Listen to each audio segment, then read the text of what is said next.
সাহাবায়ে কেরামদেরকে সম্মিলিতভাবে ইফতার আয়োজন করতেন, ঠিক তেমনিভাবে সেহরির আয়োজনও করতেন। আমাদের দেশের যে ইসলামিক কালচার, যেখানে নারী পুরুষ অবাধ মেলামেশা হয়, নারী পুরুষ অবাধ বিভিন্ন অনুষ্ঠানে অংশগ্রহণ, পার্টিসিপেশন।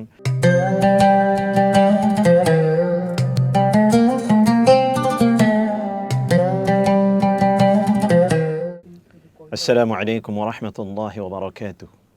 সম্মানিত দর্শকবৃন্দ, রূপালী বাংলাদেশের বিশেষ আয়োজন হৃদয়ে রমাদান অনুষ্ঠানে আপনাদের সকলকে সাদর স্বাগতম।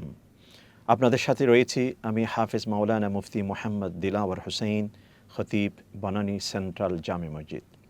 ভাইজান, আমাদের সম্মানিত দর্শকবৃন্দ, আমাদের আরেকটি গুরুত্বপূর্ণ বিষয় ইফতার প্রসঙ্গে, সেহরি প্রসঙ্গে এসে গেছে। সেটা হলো সেহরি, ইফতার, এগুলো রমজানুল মোবারকের সাথে সম্পৃক্ত অন্যতম একটি ইবাদত।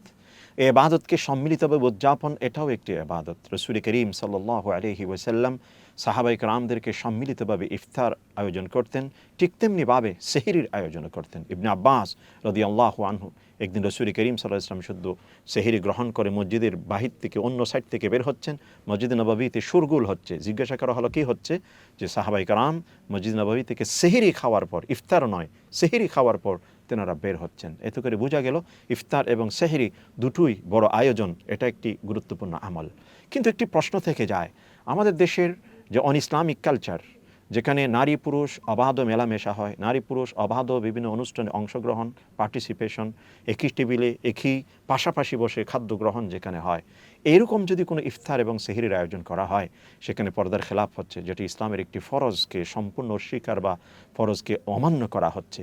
এহেন মুহূর্তে, এরকম সিচুয়েশনে যে আসলে ইফতার এবং সেহরির কোন অবস্থা থাকতে পারে, বা এরকম কারণে কোনো ব্যক্তির সিয়াম সাধনার মধ্যে কোনো ক্ষয়ক্ষতি হবে কি না, গুরুত্বপূর্ণ এই বিষয়টি জানব আমরা।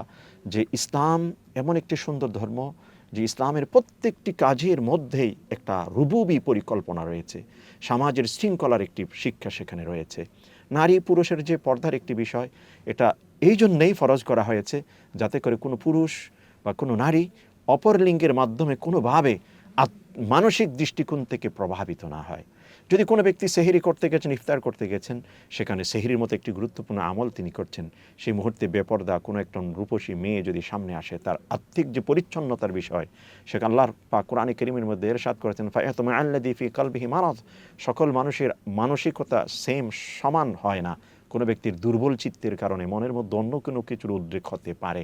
এমন যদি হয়, সিয়াম সাধনার মাধ্যমে নিজের পাশবিক যে শক্তি, এটাকে যে দমন করার যে শিক্ষা, সেটা কিন্তু এখান থেকে যে ছিটকে পড়ে যাচ্ছে, বাদ পড়ে যাচ্ছে। অতএব ওনার রোজা হয়ে যাবে, সেহরি হয়তো আদায় হয়ে যাবে, কিন্তু সিয়াম সাধনার যে লক্ষ্য উদ্দেশ্য, এই ফিলোসফির পিছনে যে একটা রহস্য, সেখান থেকে হয়তো আমরা বঞ্চিত হয়ে যাব। এই জন্য অন্ততপক্ষে যারা এভাবে আয়োজন করি, ইফতারের আয়োজন করি, আমরা সেহরির আয়োজন করি, তাদের প্রতি আমাদের দৃষ্টি আকর্ষণ থাকবে যে আমরা নারী পুরুষকে যেন আলাদাভাবে আয়োজন করা যায়। আর যদি কখনো এরকম অনুষ্ঠান হয়, সেখানে নারীদেরকে পর্দার সাথে, যেহেতু আমি ইসলামিক একটা অনুষ্ঠান, ইসলামিক একটি আয়োজনে আমি যাচ্ছি, সেহেতু আমাকে ইসলামিক ওয়েতে, ইসলামিক লেবাসে, ইসলামিক পরিমণ্ডলে, ইসলামিক পরিবেশে আমাকে সেটা যেন আমরা পরিচালনা করি, এটা আমাকে লক্ষ্য রাখতে হবে। আমি নামাজ পড়তে দাঁড়ালাম, যে আমি আমার একজন নারী হিসেবে তার শরীর অঙ্গ প্রত্যঙ্গ দেখা যাচ্ছে, তিনি কোনো মসজিদে সকলের সামনে নামাজ পড়লেন, এনার নামাজ কিন্তু হবে না।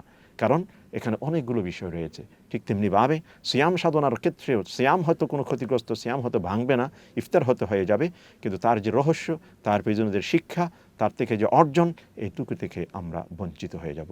আল্লাহ রাব্বুল আলামিন আমাদের সকলকে এই গুরুত্বপূর্ণ বিষয়ের দিকে লক্ষ্য রাখার তৌফিক নসিব করুন। আমিন।